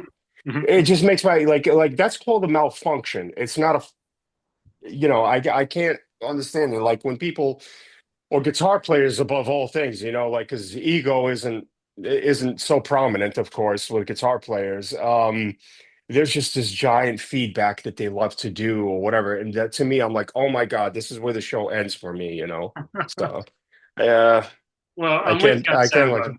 I'm with you. I tried so many times to get into them. I had a few of their albums, but I can't say I'm a fan. Like Yeah, on 1 to 10 rating, I would probably give them like a 6.5. that's You know, way more generous than me, man. way more generous than me. And like I said, the only reason I even like said, yeah, let's we're getting the fuck out of here, really, is that like his voice was okay. Like I dig his voice. I think he's a great Yeah. singer. He has a very had a very powerful voice. But and it being that, I understand the guy's like, I don't understand it, I should say, but the guy suffered from depression and everything. And when he passed away, I kind of, it was a little bit like, oh, wow, that's bummer. You feel for it in a sense. But other than that, no, I is not a Soundgarden fan, man. The only band that I like from, I guess, that era, you can't put them even close to the category, is I love Stone Temple Pilots, though. Okay. Yeah, Yeah. Stone Temple Pilots are awesome, man. I absolutely love them. Well, loved, I should say, because Yeah. Scott Weiland was the band for me. Oh, okay. So, Yeah, because yeah, they so have some more albums without them, and they're I listenable. know. It sounds like them, but Yeah, it's a different thing. it's it can't be, you know. Like to me, it's one of my favorite bands is Nevermore. And that band has always been Jeff Loomis for me, who's a monstrous player, man. I call him Jeff Loomis because nobody could come up with these melancholy, complex, beautiful riffs and melodies that he does. But without Warrell Dane, who passed away, it's not going to be the same band. I heard they were kind of trying to re-up the band or whatever the case is, but it'll never be the same. So, you Hmm. know, I think when something like that happens, I think they should call the band name one of the album names and kind of be like a continuation of it. Like this is just part two of it. Don't try to, rehash. It's like doing a remake of an original movie. I think it'll never be that. So I think it might be cool for bands to try to like reawaken the band, just to kind of maybe change the name a little bit or call it an album name. Like, can you imagine like the guys from Typo try If to be they try to Typo again? replace them, yeah. Nobody's going to be interested. But if they called it October Rust and they're trying to continue something like that or continue that legacy, it might be Right, right, interesting. It might right. be, but don't try to make it something it's not. It's foolish at that point. So, A good yeah. good point. To that point, what do you think of, let's say, the Alice in Chains living on after Lane Staley? Do you like them? Um, I was never, I kind of respected them, but I was never a big Alice in Chains fan. But after, again, same thing. Once the singer passes away, and they're a big part of the identity of that band. This isn't like Van Halen, I guess, which again, another band that wasn't never really a huge influence for me or anything like that. But Van Halen could change the singer, I guess. That's one of the bands that did that. But I think once the singer passes away, in a sense, and they were a big identity of the band, it's a little hard to, kind of get on board with it, man. Yeah, I think I Same with agree. Stone Temple Pilots, same thing. I can't do it, man. You know. I hear you. But why? I think this is an exception, but for me, it's an exception. But what do you think? AC/DC. I can't really comment too much on it, man. The reason being is that I have a tremendous amount of respect for them too, but it's not one band that I kind of got accustomed to listening to. Hmm. In a sense, like same thing with like Black Sabbath. I know some of the songs and all that, but I was more an Ozzy fan than I was Black Sabbath. Oh, okay. Hmm. So they say, because I got to see Black Sabbath live at Ozfest. Oh my Hmm. God, this was '98, man. Oh Oh, man. geez. Crikey, man. I was in high school. Wow. I got to see them with Ozzy and everything, and I got to see the most abysmal band on fucking planet Earth, and that was System of a Down. They were terrible back then. I would think that To would be me, like the peak of their powers or something. No. I wouldn't understand what that even means because they were always terrible to me. Um, one of the brothers from Oasis, who I do like, said the most insulting shit on planet Earth about a band. I think if they read this comment and they quit because of this, it really is phenomenal. And he literally said the most insulting shit on earth. He said, "You ever wake up and kind of wonder and look at the sky and go, wow, boy, am I glad to be alive?" And he goes, Now he goes, when you basically apply that or whatever I'm paraphrasing here, and he says, and you know what? I'm actually kind of grateful to be alive because of all the bands that came before and bands that'll come after. I lived during the time of one of the most shittiest bands was around. And he said that about System of a Down. And the minute I read that, I almost dropped dead laughing. I'm like, obviously it's one of the Gallagher brothers, so what Mhm. do you expect? He doesn't mind a Yeah. fight if he's going to get one, right? Oh yeah, yeah, yeah, absolutely. Absolutely, yeah. So yeah, I know a lot of people love that band, love System of a Down, but I just no, I don't dig it. That's I funny. I don't. mean, I don't like them, but of all the if they're new metal, for me they're like one of the bastions of one of the most acceptable new metal bands. I don't like new metal, Yeah, but I don't that they even know what have the hell new musicality. metal is. Yeah, I guess you're right. I'm just I can't really comment too much on that because I honestly don't even know what the hell new metal is. I Well, really don't. let's say Like if it's it's like is it Corn, like Limp Bizkit, uh, oh fuck like, man, no, no, there's a whole list of Cold no. Chamber. Oh, Um, yikes. No. The only thing I liked about Korn is their drummer. The drummer seemed cool, man. Like the mhm. earlier drummer or whatever. It seemed Okay. cool, but I new metal, I guess I never got into it, man. And it's not because like, oh dude, I love Norwegian black metal or whatever. No, it wasn't anything like that. Like, I loved black metal, I love death metal, I love a lot of stuff, but this yeah, dude, I just could never get into that then, man. So now I Yeah. know what new metal is. Okay. Okay. Yeah, and you're almost guaranteed not going to like it. If you listen to all the new metal bands, or like 10 of them, you might think that System of a Down is one of the better ones, but you still Out probably of all of them, yeah, you're right. If I had a choice, you're probably right, man. At least they incorporated some traditional songwriting, I guess you could say, yeah. if Yeah. traditional is the right. But there was a structure to it. There wasn't. I just don't like. Yeah, that the sound is just very off-putting to me. A lot of it. Um, how the fuck do you on purpose sing out of key? I'll never understand. Right. It's bleeding Um, ears for me, man. Again. I'm curious, what Yeah. do you think about Nine Inch Nails? You saw them. I'm a fan of Nine Inch Nails. Not, I can't say a huge fan, but I dug them live. They were really cool. It's not like a band that I'll like. Oh my God, I got to listen to Nine Inch Nails. But hearing them live was pretty awesome, man. Trent Reznor, respect. It was pretty Okay. cool, man. And their sound was great live. You Yeah. know. Oh, that's Yeah, yeah, surprising yeah. because for me, they just make me sick, so I don't, I don't blame you, man. I don't blame you. I'm not saying you I'm a know. fan. I just like. Okay, so put it this way. After hearing Soundgarden. I thought Nine Inch Nails was fucking Mozart. So yeah, put it that way. I guess I should thank Soundgarden and the guitar feedback for For the Nine Inch contrast. Nails for the contrast, man. Yeah, Yeah. Yeah, and I mean when I say sick, I mean like physically sick. Like I it's that feel you. dark, that it's Yeah, like too much self-hatred or whatever it is in there. Nihilism or yeah. something, something I think sick. that's yeah. It's that too, and his choice of sounds they do invoke that. I can imagine. I just Yeah. thought it was funny that Johnny Cash covered one of their songs. And I love Johnny Cash. And So. I thought the Johnny Cash cover was really awesome. I like it way I like it Yeah. way more than Nine Inch Nails. Yeah, it's So definitely better. It, yeah, it sounds more meaningful when Johnny Cash does it. damn right, man. I He meant mean, something. he can sneeze into a microphone, and I'd be like, dude, that's fucking awesome, and it's badass. What a cool dude, man. Yeah. Have you ever listened to Highwaymen? No, The Highwaymen is a supergroup of Johnny Cash, Waylon Jennings, Chris Christopherson, and Willie Nelson. Chris Christopherson. It's awesome. Really? I Okay, I'll recommend it. definitely check that out, man. Yeah, I Yeah, think they have maybe two albums, but the 1990 or 91 album is my favorite.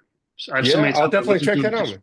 just start crying because Dude. they're like real, they're all real, genuine like uh, bandits, kind of, and they're singing together and they're That's like a telling that's a good these way to put stories. that.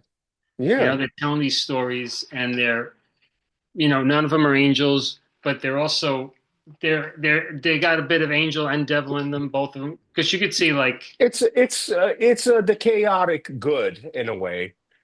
Kind of yeah, put it that way, like the video game character, like a chaotic good one, man. Like you're right, they're a badass angel, maybe put it that way, yeah. Hmm. in a sense. Yeah, Yeah, and so hearing them sing together, it's just beautiful. Yeah, Highwayman. I'll definitely check it out, man. Highwayman, yeah. Speaking of like someone who's also a Johnny Cash fan is Devin Townsend, and he came out with an album called The Casualties of Cool. And it was such interesting Johnny Cash. If Johnny Cash was a little bit darker, I know, right?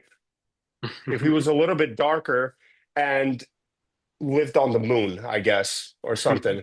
And that's what it would sound like. And yeah, it's called The Casualties of Cool.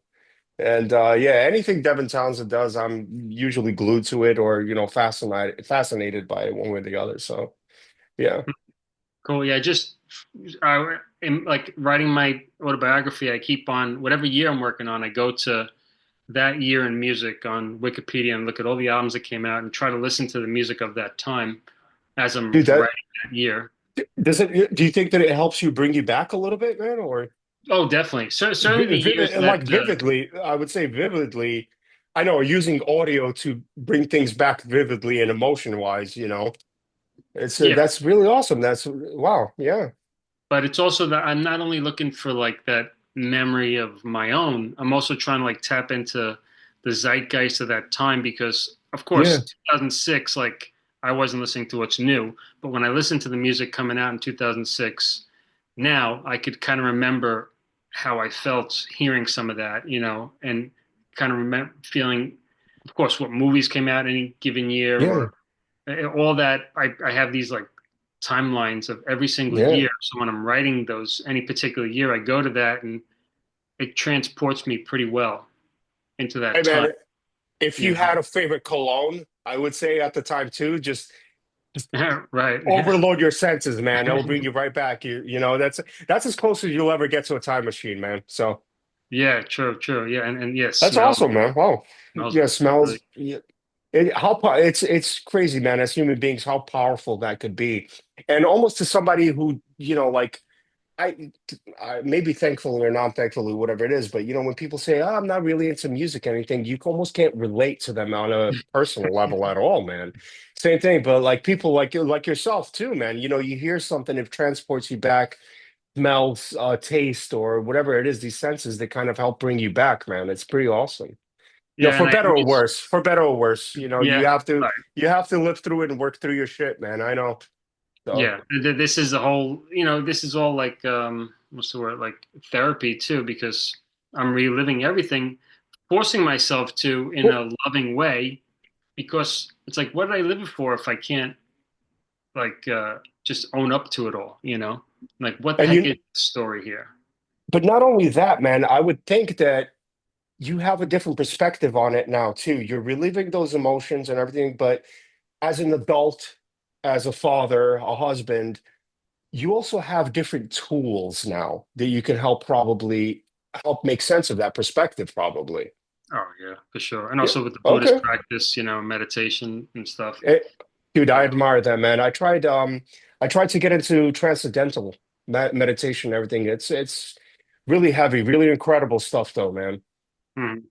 Yeah, so I admire anybody because meditating, it's so funny. People go, "Oh yeah, you meditate." No, man. Being able to do that is absolute discipline. Mhm.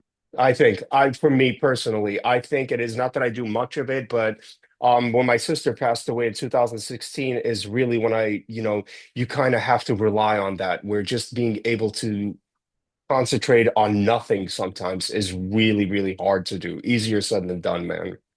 Oh yeah. Yeah. So, Yeah. Oh yeah. The Buddhist practice that I've the Buddhism that I practice is based on chanting. So we chant Nam Myoho Renge Kyo. So it's more mhm. active. It's a little bit more from I come from Catholic background, which is praying, right? So Of it's similar course. like you're praying, you're saying something, but it's different because we're tapping into the rhythm of the universe and like we're syncing ourselves up with the the mystic law of the universe, as opposed to like, oh God, please help me. This is more like getting in sync with the universe itself.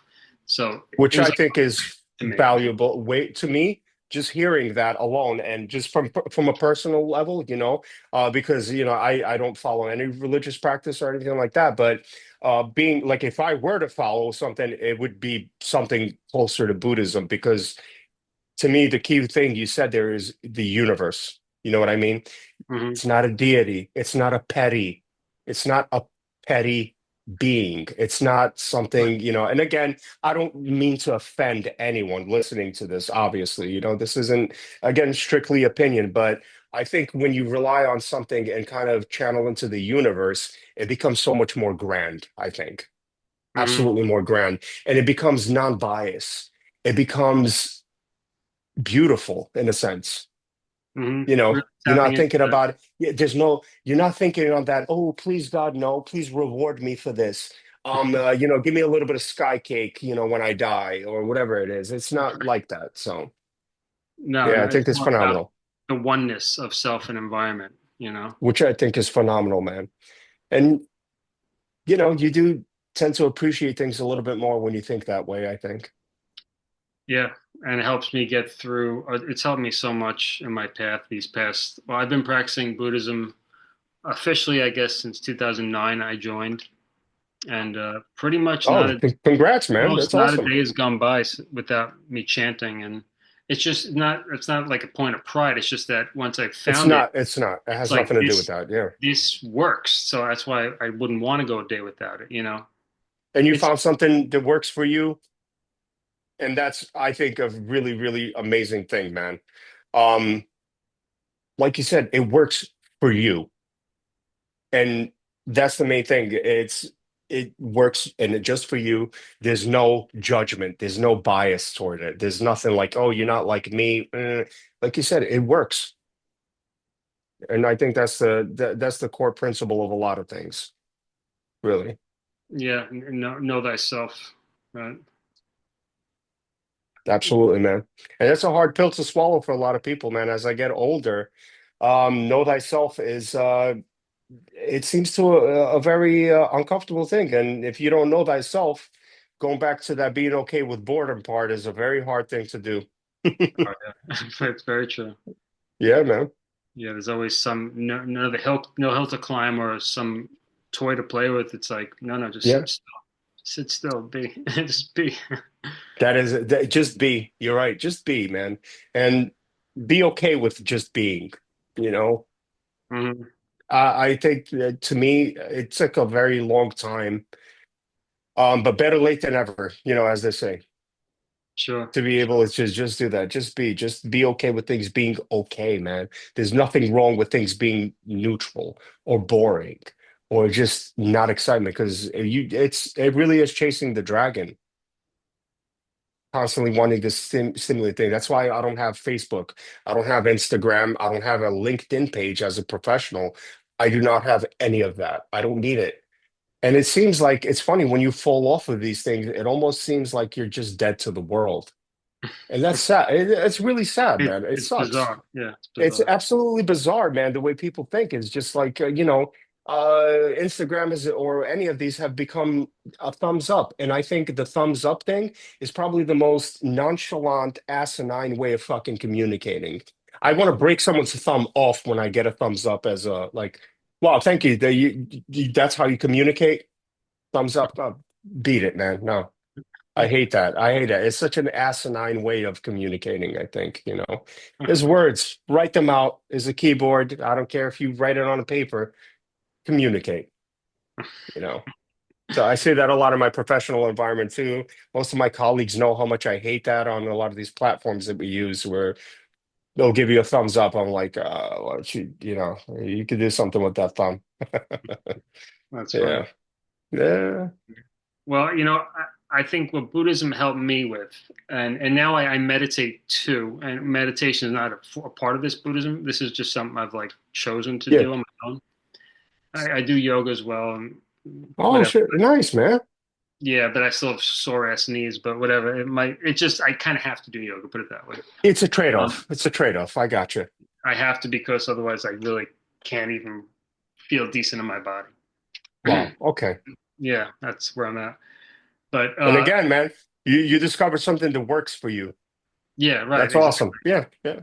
Yeah, because I see other people in worse physical shape, and Yeah. you know, I could tell them what I do, but people just have to find, in their own journey. If someone asks, of course, I'll tell them that.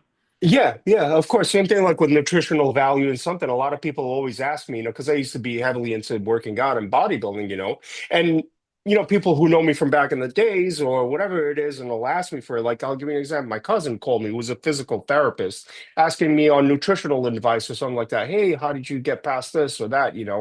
And somebody who kind of has the core understanding of what it is will actually listen you know but like you said, ultimately people are like, yeah, I'm trying to lose weight, but I only just eat fruits and vegetables and stuff. It's like, are you like literally demented? You realize that that's probably not good for you if you're trying to lose weight or whatever it is, and then they go, yeah, but it's natural, so the hell with what you're saying. Sure, okay. you know so you're right, just people have to just live and learn, man. There's no other way. Yeah, right. You gotta Yeah. essentially.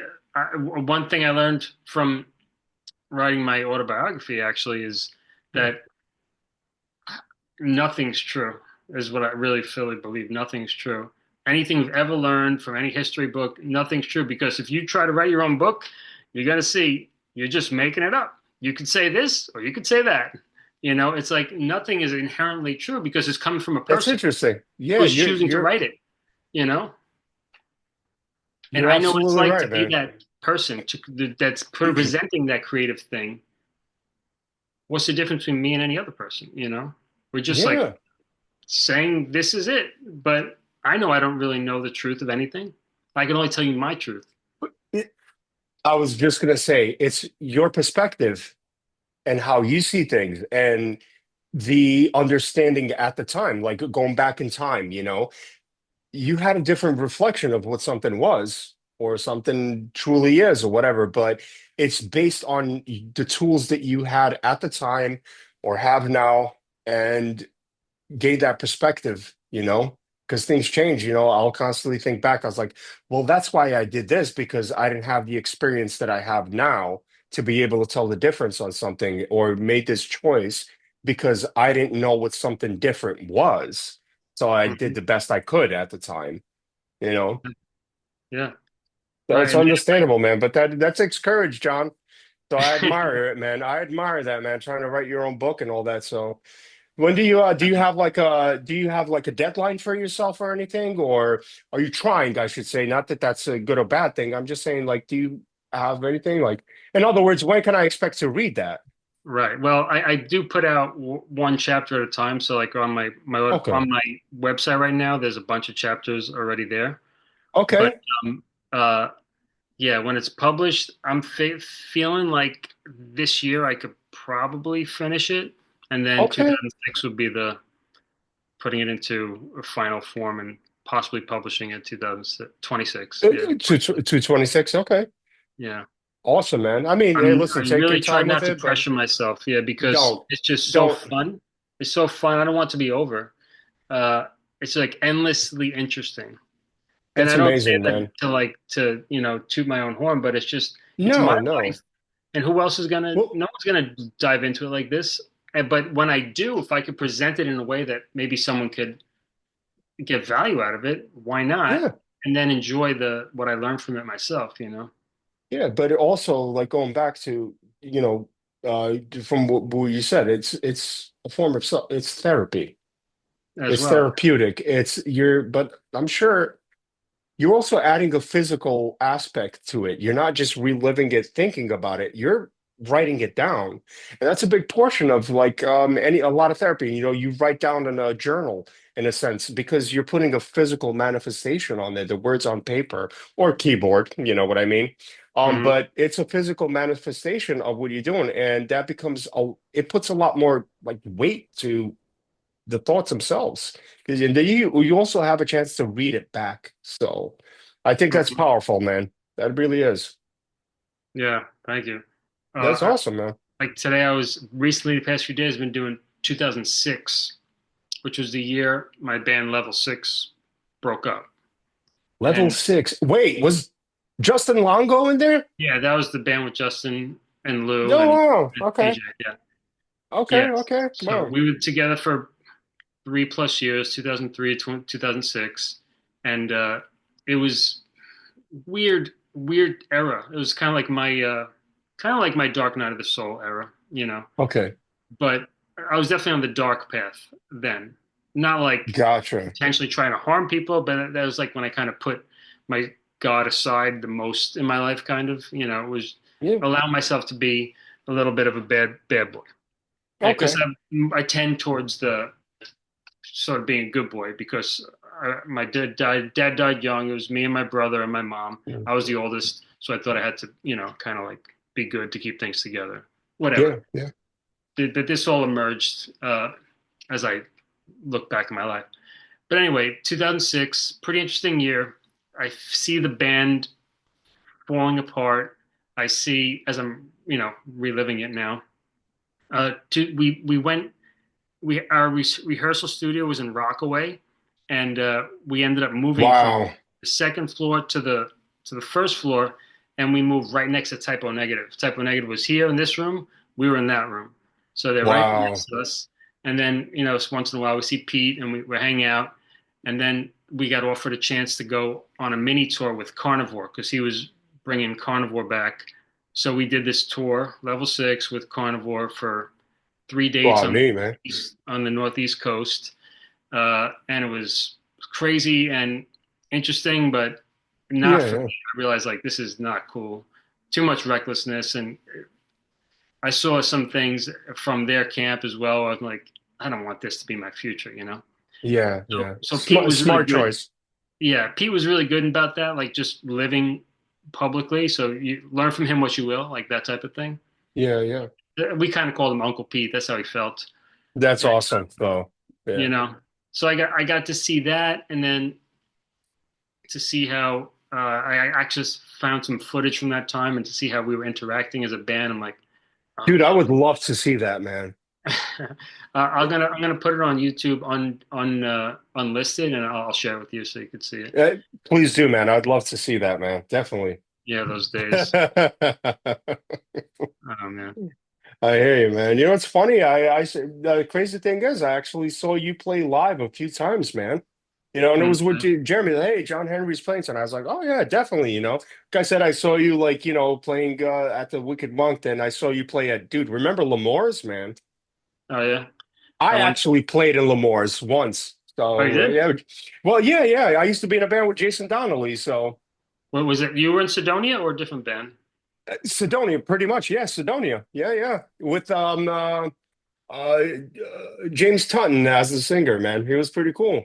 He's Okay. awesome. Yeah, yeah, yeah. Yeah. Yeah, If you I have any played one recordings show. of if you have any recordings of that time, I'd like to hear it. You know what, man? I might have them somewhere, but I think JD might have some also, man. Yeah, I'd just be happy to hear Yeah. that. Yeah, Uh, yeah, definitely, man. Yeah. It's funny. I think I might have some video recording of it too, but I'll actually share some pictures with you too of that show with us playing at L'Amour's, man. And I remember seeing Level Six there. That's why.